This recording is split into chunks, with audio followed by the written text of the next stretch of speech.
നാടും നാട്ടാരുമൊക്കെ ഓണം ആഘോഷിക്കുന്ന അവസരങ്ങളിൽ സപ്ലൈകോയിലെ ജീവനക്കാർ എല്ലായ്പ്പോഴും അവരുടെ ചുമതലകൾ നിറവേറ്റുന്നതിൻ്റെ തിരക്കിലായിരിക്കും.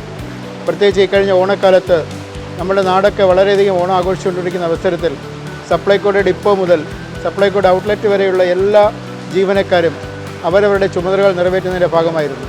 അതായത് ഓണക്കിറ്റ് വിതരണം, ഔട്ട്ലെറ്റിലുള്ള സാധനങ്ങളുടെ വിതരണം, ഇങ്ങനെയുള്ള അവശ്യ സാധനങ്ങൾ ഉൾപ്പെടെയുള്ള സാധനങ്ങൾ ജനങ്ങൾക്ക് എത്തിക്കുക എന്ന് പറയുന്ന ജോലിയിൽ എല്ലാ ജീവനക്കാരും കർമ്മനിരതരായിരുന്നു. അതുകൊണ്ട് തന്നെ അവർക്ക് ഓണം ആഘോഷിക്കുന്ന അവസരം വളരെ പരിമിതമാണ്.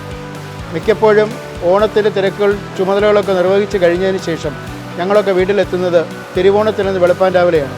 അപ്പോൾ അതിനുശേഷം ഉണ്ടാകുന്ന ഓണ ഒരുക്കങ്ങൾ എന്ന് പറയുന്നത് വളരെ പരിമിതമാണ്. അതുകൊണ്ട് തന്നെയാണ് ഞങ്ങൾ ഇത്തരത്തിൽ ജീവനക്കാരെ ആ തിരക്കുകളൊക്കെ ഭംഗിയായി നിർവഹിച്ചതിന് ശേഷം ജീവനക്കാരെ കൂട്ടിക്കൊണ്ട് ഇത്തരത്തിൽ ഒരു ഓണ കൂട്ടായ്മ ഇപ്പോൾ ഇവിടെ ഈ ഡിപ്പോയിൽ സംഘടിപ്പിച്ചിട്ടുള്ളത്. ഇത് ഏകദേശം 2012 മുതൽ ഈ ഡിപ്പോയിൽ ഓണത്തിന് ശേഷം നമ്മൾ ഓണക്കാലം ആഘോഷിച്ചു വരികയാണ് ചെയ്യുന്നത്.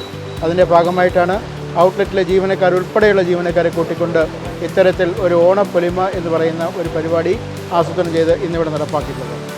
അപ്പോൾ സാധാരണ ജനങ്ങൾക്കൊപ്പം ഓണം ആഘോഷിക്കാൻ കഴിയാത്ത സപ്ലൈകോയിലെ ജീവനക്കാർക്ക് ഓണം ആഘോഷിക്കുന്നതിൻ്റെ ഭാഗമായാണ് ഇത്തരത്തിൽ ഒരു കലാപരിപാടികളും ജീവനക്കാരുടെ കലാപരിപാടികളും മികച്ച പ്രവർത്തനങ്ങൾ കാഴ്ചവെച്ച ജീവനക്കാരെ ആദരിക്കുന്ന ഉൾപ്പെടെയുള്ള നടപടികളും ഇന്നിവിടെ ചെയ്തിട്ടുണ്ട്.